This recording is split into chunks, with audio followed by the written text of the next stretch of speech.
Hello साथियों, जय भीम, जय पूर्णिमासी, जय संविधान। आज संविधान के 75वीं वर्षगांठ भी मना रहे हैं और इसके साथ यह हमारा एक लोकतंत्र का महापर्व भी है। सब्जेक्ट है पूंजीपतियों की गुलामी, राष्ट्र को ले डूबेगी, मूल निवासी बहुजन एक हो जाए। यहाँ दो अर्थ आ रहा है, मूल निवासी बहुजन एक हो जाए। एक पूंजीपति की दौड़ कब से चली? हम देखते हैं उस मंडल कमीशन की दौड़ जब देखते हैं, जब मंडल कमीशन की इंप्लीमेंटेशन हुई, जब बाद ऐसे संगठन, जब 1980 में इसकी रिपोर्ट आई, तो हमारे पूर्व के वक्ता बता रहे थे कि मंडल कमीशन लागू करो या वरना गद्दी खाली करो। कहने का मतलब ये है कि उस मंडल कमीशन में पिछड़े वर्ग का अधिकार था, जो बाबा साहब जो लिस्ट बनाए थे, जिसे शेड्यूल्ड कहा जाता है और लिस्ट भी कहा जाता है। शेड्यूल्ड कास्ट, शेड्यूल्ड ट्राइब, बाबा साहब साउथ ब्लॉक कमेटी की जो रिपोर्ट दी 1919 के बाद, जहां उन्होंने देखा कि हमारा कहीं प्रतिनिधित्व होने वाला नहीं है, और उस प्रतिनिधित्व की भागीदारी के लिए बाबा साहब जब बात उठाए, 1935 के सब जो इंप्लीमेंटेशन जो एक इंडियन काउंसिल एक्ट बन के आया, उसमें प्रावधान था चुनाव का, जो आरक्षण, राजनीतिक आरक्षण देना। पहले तो एससी को मिला, फिर उसके बाद एसटी को मिला। तो जितनी उनकी जानकारी थी, क्योंकि बाबा साहब का जो मूवमेंट था वो महाराष्ट्र में था, न कि उत्तर भारत में। उत्तर भारत में उनकी मूवमेंट नहीं थी। बाबा साहब आंदोलन चला रहे थे। अगर उस दौर में देखा जाए तो हम देखते हैं कि उनका आंदोलन महाराष्ट्र तक हुई है। तो बाबा साहब सबसे बड़ी बात थी कि उस संविधान सभा में अकेले थे, और जितना लिस्ट बन सका उन्होंने अंग्रेज गवर्नमेंट को दिया और इंप्लीमेंटेशन हुआ। 1937 में चुनाव हुई। चुनाव होने के बाद जब देश आजाद हो रहा था, जब शक्ति की ट्रांसफर हो रही थी कांग्रेस की लीडरशिप में, जब देश आजाद हो रही थी, ये हमारी आजादी नहीं थी। ये जो मान रहे हैं कि ये आजादी के 76वां वर्ष मना रहे हैं, 78वां वर्ष मना रहे हैं, ये हमारी आजादी है ही नहीं। 1952 में जब पहली बार चुनाव हुआ, तब 65% अपर कास्ट के लोग वो चुनाव जीत के आए। और बाबा साहब जब संविधान लिख रहे थे, तो उस समय जब ओबीसी की बात उठाई, तो वहां 3 लोग थे। एक राजेंद्र प्रसाद, सरदार वल्लभ भाई पटेल और नेहरू। ये तीनों से अनुमति ली जाती थी। बाबा साहब ने कहा कि कुछ लोग बच गए हैं, ओबीसी का आरक्षण की जब बात उठाए, जो लिस्ट दिए थे कम हो गए हैं, तो यही सरदार पटेल जी कहे कि ओबीसी क्या होता है। उन्हें यह बात समझ में नहीं आई, और अब हमारे लोगों को यह समझ में नहीं आती है कि एसटी, एससी और ओबीसी कौन है। जो धोबी जात इस बिहार में एसटी है, वही मध्य प्रदेश में ओबीसी है, और हम यहाँ एसटी एससी फेडरेशन चलाते हैं। ये हमारी ह्यूमन एरर है, क्योंकि हम बाबा साहब उस नजरिए से पढ़ा देंगे, हमारी अभ्यास सही नहीं। तो बाबा साहब ने जब पटेल को यह बात रखे, तो उन्होंने इसे इग्नोर कर दिया। तो बाबा साहब ने एक आयोग की बात की। वो भारत के संविधान 340 यानी 340 में एक आयोग की बात की, और उसी के अंतर्गत पहला आयोग बना, जो बाबा साहब इस्तीफा भी दे दिए। वो आयोग था कालेलकर आयोग, और कालेलकर महाराष्ट्र का ब्राह्मण था। उसकी रिपोर्टें आई, लेकिन नेहरू ने लागू नहीं होने दी। ये आंदोलन, जनता सरकार इस वादे के साथ इस सत्ता में आई कि हम बहुजनों को हक देंगे, हम ओबीसी की जाति जनगणना करेंगे। लेकिन जब मंडल कमीशन, जब वो कालेलकर कमेटी की रिपोर्ट दी गई, इसे इनकार कर दिया गया, और उसके बाद मंडल कमीशन की गठन किया गया।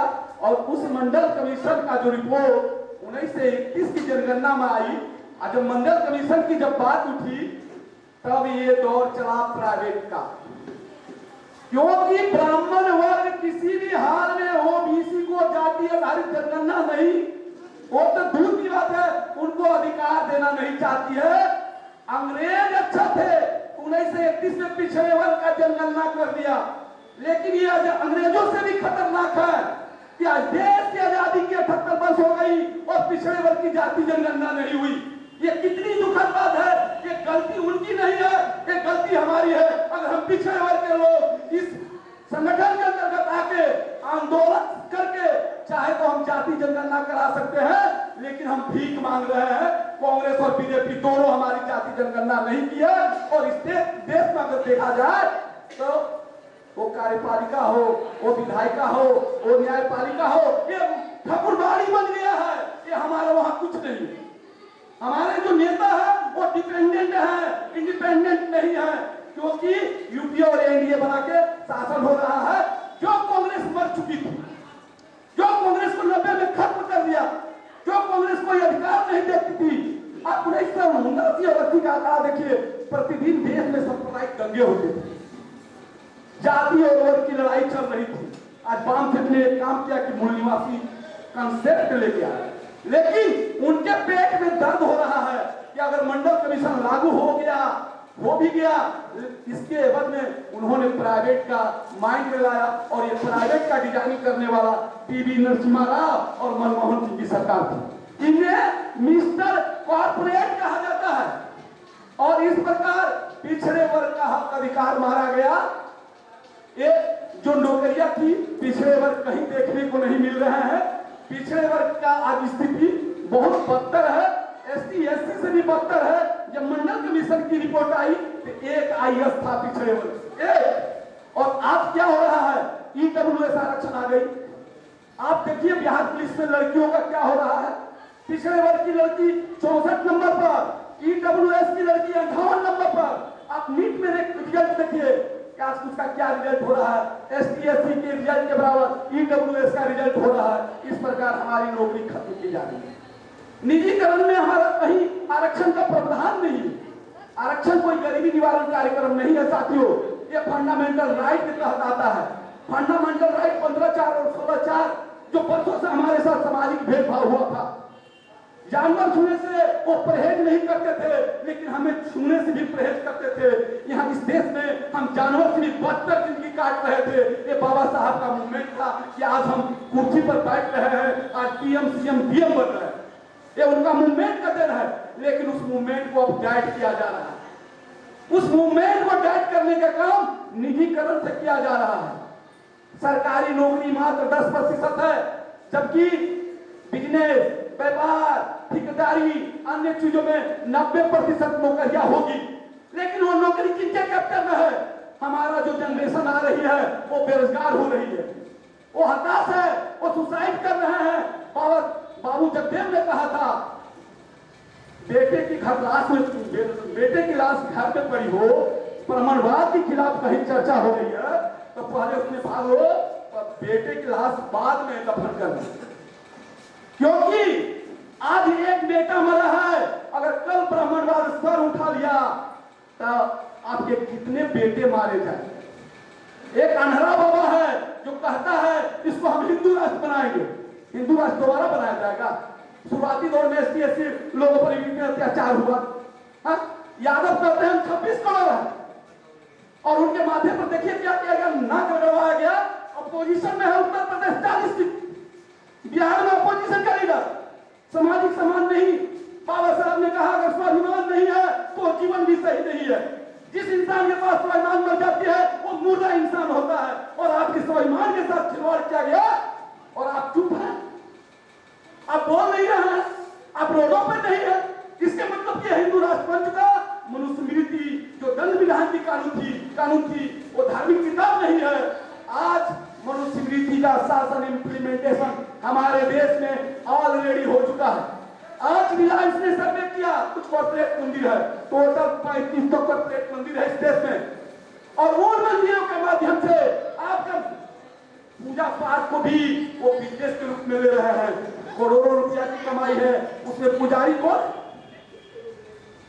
मंदिर में पूजा करने के लिए, कथा करने के लिए आपकी पिटाई हो रही है। मैं तो कहता हूं जो एसटी एससी ओबीसी के चाहे वो नीचे तबके के लोग क्यों नहीं है, सभी को मंदिर में पुजारी बना दो, उस दिन ब्राह्मण कहेगा मंदिर में भगवान नहीं है, मंदिर में पत्थर है। और जब स्टालिन तमिलनाडु के मुख्यमंत्री जब यह कानून बनाए कि पुजारी सभी बन सकता है, तो तिरुपति के मंदिर में गाय के चर्बी से लड्डू बनते रहे। इससे पहले नहीं बनता था। उनको पेट में दर्द होगा, जब आपको अधिकार मिलेगा उनको पेट में दर्द होगा। उनका दुश्मन ST/SC नहीं है। ये धन नीति बनाइए कि जो आपके समाज के लिए ST/SC के लोगों ने इस मूवमेंट को खड़ा किया, वो महान लोग थे, उन्हें हमें सैल्यूट करना चाहिए कि आज ये मंच मिल रहा है पिछड़े वर्ग को। पिछड़े वर्ग तो ब्राह्मणवाद का गुलाम था और आज भी गुलाम है। और यही गुलामी के कारण है कि आज देश की 1% लोगों के पास 77% संपत्ति है और अमीर अमीर होता जा रहा है, गरीब गरीब होते जा रहे हैं, हमारे रोजगार खत्म होते जा रहे हैं और हम इसके लिए कुछ नहीं कर रहे हैं। इसलिए वामचक में पूरे राष्ट्र स्तर पर आज 221 जिला में हमने राष्ट्रीयकरण के लिए ये आंदोलन चलाया है और निजीकरण खत्म करने की हम ऐलान करते हैं। हमारी संगठन की मांग है और हमने जब जब ये कदम उठाया तो हमने उस पक्ष को झुकाया। लेकिन हम उससे क्यों डिमांड करें? हम पावर में खुद क्यों ना आ जाए? कब तक भिखारी के रोल में रहेंगे? बेगर है नो राइट, भिखारी का कोई अधिकार नहीं होता। राइट को फाइट करके लिया जाता है और जब तक फाइट की नीति नहीं आएगी आप राइट मांगोगे और राइट मांग के नहीं मिलता। प्राइवेटाइजेशन का कुपरिणाम देख रहे हैं। एक इकोनॉमी चला, आंधी हो, तूफान हो, बरसात हो, चाहे जो भी हो, आप ऑर्डर कीजिए, वो लेके पहुंच जाता है। वो किनके लड़के, वो किनके बच्चे हैं जो मोटरसाइकिल में जाते हैं अपनी जान को हथेली रखकर और 24 घंटा वर्क करते हैं, जबकि काम के घंटे सर ने बताया 8 है। 8 घंटा काम करना है, 8 घंटा मनोरंजन करना है और 8 घंटा परिवार के साथ काटना है।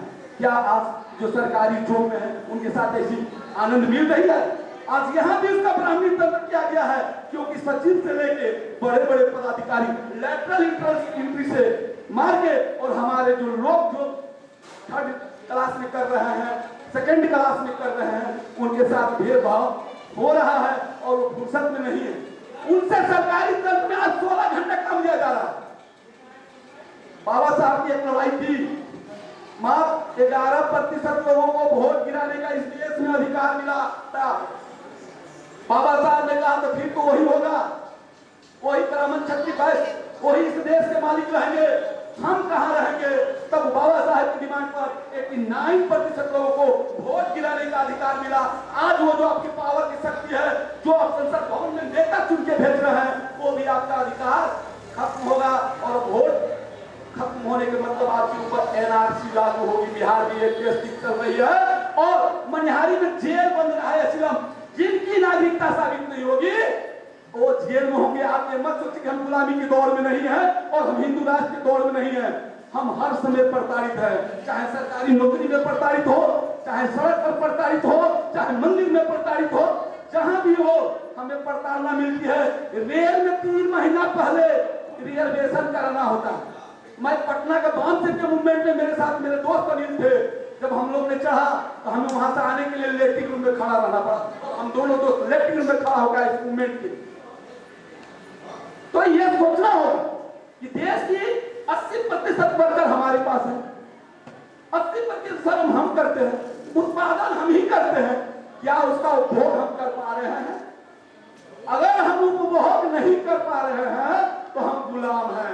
हमारे पास एसी नहीं हो, मेरे पास गाड़ी नहीं हो, मेरे पास कार नहीं हो, मेरे पास लग्जरी चीज नहीं हो, तो इतना मेहनत करने के बाद और गरीबी यथावत रहे, दिन भर मांगे तो 1.25 से और रात भर मांगे तो 1.25 से, ये तो ब्राह्मण कहावत है ना, एक ब्राह्मण का दिन भर मांगता था 1.25 से और रात भर मांगता था 1.25। साथियों, बहुत सारे साथी है जो इस कॉर्पोरेट के कहानी को आपके समक्ष रखेंगे।